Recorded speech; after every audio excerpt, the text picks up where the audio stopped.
Casa de família ou residência estudantil? As principais dúvidas que você tem sobre hospedagem durante o intercâmbio. Conforto, segurança, custo, experiência cultural. Hoje vamos conversar sobre isso. Eu sou Juliana Collen, diretora da Collen Viagens, especialista em intercâmbio. Eu sou filha de intercambista, eu tive a oportunidade de viver o meu intercâmbio também. E hoje eu sou mãe de um ex-intercambista, então eu vivi na pele todos esses papéis. Eu sei o que é frio na barriga do embarque, sei a preocupação que temos com os filhos lá longe da gente. Então, é com essa bagagem real que eu venho conversar com você sobre as possibilidades que temos para o seu intercâmbio. Qual é o melhor? Casa de família ou residência estudantil? Não existe o melhor para todo mundo, existe o melhor para você. Porque depende do que você procura, depende do seu perfil, depende do que você está disposto a viver. E eu vou te explicar como que funciona tudo. Quais são os prós e contras da casa de família? Na casa de família, você tem mais comodidade,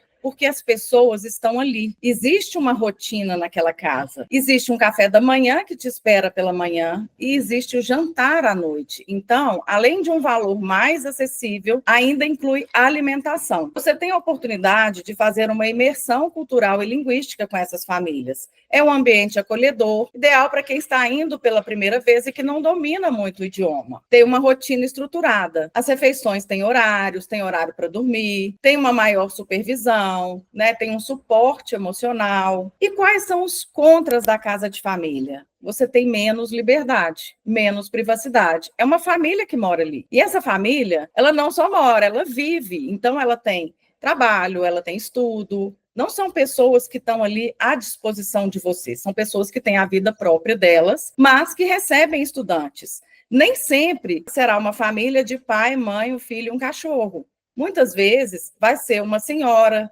que os filhos já casaram, já saíram de casa, uma viúva, ou um casal sem filhos, ou uma mãe solteira. Então, existem diversos tipos de famílias para receber os nossos alunos. Como eu falei, a casa de família você tem menos privacidade, porque existem regras, horários, visitas, horário da alimentação. As diferenças culturais podem gerar atritos, então é sempre importante ir de coração aberto. Lembre-se que você está morando na casa de pessoas que têm outros costumes, não são os mesmos costumes que os seus. No meu intercâmbio, eu só podia tomar um banho por dia, não só eu, mas todos os estudantes que estavam ali, só podiam tomar um banho por dia. Para nós brasileiros, isso é absurdo, mas na Europa, isso é muito comum. Então, não se assuste. Existem regras e a gente precisa cumprir essas regras. Isso são acordos. Lógico que os acordos precisam ter bom senso, né? E não prejudicar nenhuma das partes. Mas é importante que a gente tenha um coração aberto para a gente aceitar essas diferenças culturais. E na casa de família, você acaba tendo menos integração com outros estudantes que não estão hospedados na sua casa. Porque, como você está ali naquela residência, você tem mais convívio com as pessoas que estão ali com você.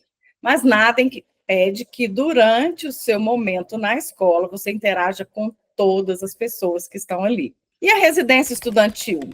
Para quem ela é melhor? Ela é melhor para aquela pessoa que busca mais independência e mais flexibilidade. Porém, ela tem um custo mais alto. Ela não inclui também a alimentação. Os pontos positivos, além dessa independência, a gente tem um convívio intenso com os estudantes de diferentes culturas, porque estão todos hospedados ali naquele mesmo local. Eventos sociais em um ambiente jovem, descontraído, sempre acontece. E a localização geralmente é mais próxima das escolas do que as casas de família. Por quê? Porque as escolas ficam numa região comercial. As residências estudantis também ficam numa região comercial. Você consegue fazer o trajeto, muitas vezes, de ônibus com poucos minutos, de bicicleta ou mesmo a pé, dependendo do destino que você escolher. As casas de família, normalmente, como elas estão numa região residencial, é uma caminhada um pouco mais longa, né? Pode ficar aí até 60 minutos de deslocamento da escola. Então, fique atento se isso é um ponto importante para você. Quais são os contras, né, da residência estudantil? É um pouco menos rigorosa em relação à casa de família, porque na casa de família tem pessoas morando ali. Na residência estudantil, todos são estudantes e todos estão na mesma vibe. Então, muitas vezes, é um clima muito animado, de festa, de diversão. A alimentação sempre é por conta do próprio aluno. Então, na maioria dos casos, você não vai encontrar o café da manhã nem o jantar pronto.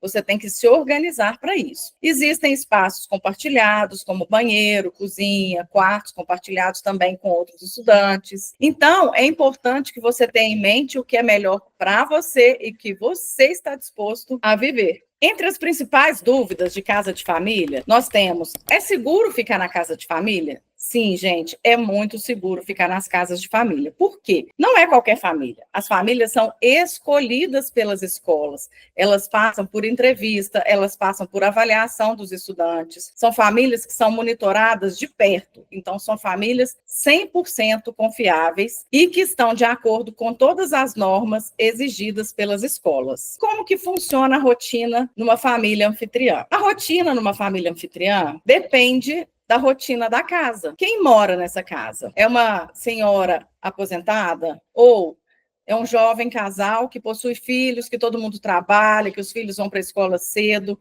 Então, você precisa entender essa rotina e se adaptar a ela. Normalmente, o estudante vai ter na casa de família o café da manhã e o jantar durante todo o seu intercâmbio. Isso é uma comodidade grande, mas não espere grandes banquetes e nem muita fartura, como é o caso do Brasil. Né? A gente sabe que em outros países a gente tem menos disponibilidade de frutas, menos disponibilidade de vegetais, de legumes, de carnes, né? Muitos produtos são enlatados por causa da temperatura do local. Então, realmente, é necessário que você se abra para o novo. Não é para ficar frustrado porque a comida é ruim. Gente, muitas vezes na minha casa a comida é ruim também. E olha que fui eu que preparei a comida. Então, assim, não tem como reclamar, né? É lógico que você tem liberdade de comprar alguma coisa no supermercado, cozinhar nessa casa, fazer algum alimento para você. Você pode cozinhar para a família também. É importante ter essa boa relação com a família, é muito desejável.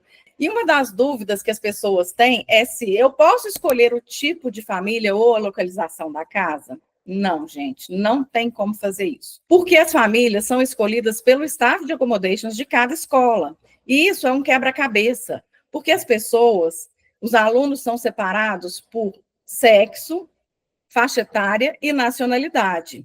Normalmente, as casas de família recebem apenas um sexo. Então, ou recebem meninas ou recebem meninos. E a faixa etária também é levada em consideração. As famílias não recebem, por exemplo, alunos de 15 anos e 35 na mesma temporada. Eles priorizam sempre uma faixa etária ou de 13 a 17, ou de 18 a 25, ou acima de 25 anos. A localização realmente é sorte. Não tem como escolher. Mas eu já adianto. A casa de família, ela pode realmente ficar um pouco mais distante. E se para você isso é um problema, não opte pela casa de família, opte por uma residência estudantil, porque você vai estar mais próximo das escolas. As refeições que estão incluídas, como eu falei, são o café da manhã e o jantar. E existe um acordo. Se eu não for jantar em casa, eu preciso avisar a minha host com antecedência, né? São regras de convivência. Eu posso comprar comida no supermercado, deixar na geladeira, posso preparar alguma coisa no micro-ondas. Então, tudo isso pode ser negociado com a família anfitriã, sem nenhum problema. E uma dúvida muito grande é: e se eu não me adaptar à família? E aí? O que é que eu vou fazer? Eu sou obrigada a ficar nessa casa durante o intercâmbio inteiro? Não. A gente pode avaliar. Só que a solução, muitas vezes, vai estar próximo de você. Por quê? Porque você precisa procurar o staff de accommodations e informar: olha, está acontecendo essa situação na minha casa, que eu estou hospedada, eu não estou me adaptando, a rotina é essa. E o staff vai conversar com essa família, vai tentar verificar a situação. E, às vezes, a situação é uma situação tranquila, que pode ser resolvida. Mas pode acontecer de uma situação que não seja tão tranquila para nenhuma das partes, né? Simplesmente foi uma situação que já entrou em desgaste. Então, às vezes, a alternativa realmente vai ser mudar de casa de família. E aí o staff faz essa condução junto ao aluno, e junto à família também. E isso é feito de uma forma muito tranquila. E o aluno, mesmo ele estando em casa de família, se ele realmente, olha, não me adaptei, eu acho que tem muitas regras, eu quero ficar mais tranquilo, eu quero ter minha liberdade, o que eu posso fazer? Ele pode contratar uma residência estudantil durante o restante do período do curso dele. Então, você não está preso nessa situação. Você tem essa flexibilidade e pode resolver da melhor forma possível. A casa de família sempre vai ser uma opção mais econômica, apesar de estar um pouco distante, mais distante da escola. Fica de olho nisso e avalie o que é melhor para você. Na residência estudantil, uma das dúvidas é se eu posso dividir o quarto com alguém e se eu posso também ficar sozinho. Como que funciona isso? Sim, gente. Tanto na casa de família quanto na residência estudantil, você pode optar por quarto multi, que é até 4 pessoas, quarto duplo, até 2 pessoas, ou quarto single. Se você quer ter mais privacidade, você pode optar pelo quarto single, mas é importante que você tenha em mente que existe um custo. Se o custo você está dividindo por 4 pessoas, vai ser um custo mais acessível. Por 2, já vai ser um valor um pouco mais alto. E se você estiver sozinho no quarto, o valor total vai ser responsabilidade sua. Então, você precisa entender também qual é o seu perfil. O quarto single, ele é muito indicado para as pessoas que estão de home office, para as pessoas que têm sono muito leve, que não gostam, né, de dividir mesmo, já moram sozinhos muitas vezes, então não tem esse costume de dividir a casa, a vida com outras pessoas, né? Então, realmente, isso aí é muito indicado nesses casos. Mas, se você tem interesse em ter uma convivência com alunos, o quarto compartilhado é um quarto muito interessante também. Normalmente, vão ficar hospedadas com você pessoas do mesmo sexo, mesma faixa etária e outra nacionalidade, para que você não fique falando português o tempo todo. Então, o fato de ter uma outra pessoa que fala outro idioma com você no mesmo quarto te obriga a sair dessa zona de conforto e conversar no inglês, tendo uma experiência real de imersão aí no seu intercâmbio. E como que são as regras de convivência nas residências estudantis? As residências estudantis, normalmente, elas têm cozinha compartilhada com fogão e geladeira. Você pode comprar o seu alimento, pode fazer o seu alimento ali e pode deixar ele na geladeira também. A residência estudantil, ela permite mais liberdade para o aluno. Se é um aluno acima de 16 anos, ele não tem horário para voltar para a residência. Abaixo de 16 anos, sim, eles têm. É fácil fazer amigos morando numa residência estudantil? Muito fácil, gente. Todos estão na mesma situação que você. Todos estão sozinhos, todos estão em outro país, todos estão abertos para fazer amizade. Aproveite para fazer suas amizades. Essas são as dicas para você que ainda não sabe se escolhe uma casa de família ou uma residência estudantil. Se você deseja saber mais, me chama no WhatsApp que a gente conversa melhor. Desde 2016, a Colin Viagens tem se dedicado a proporcionar momentos inesquecíveis por meio dos seus programas de intercâmbio e viagens de turismo. Eu convido você a visitar o nosso site e descobrir tudo o que temos para te oferecer. Até mais!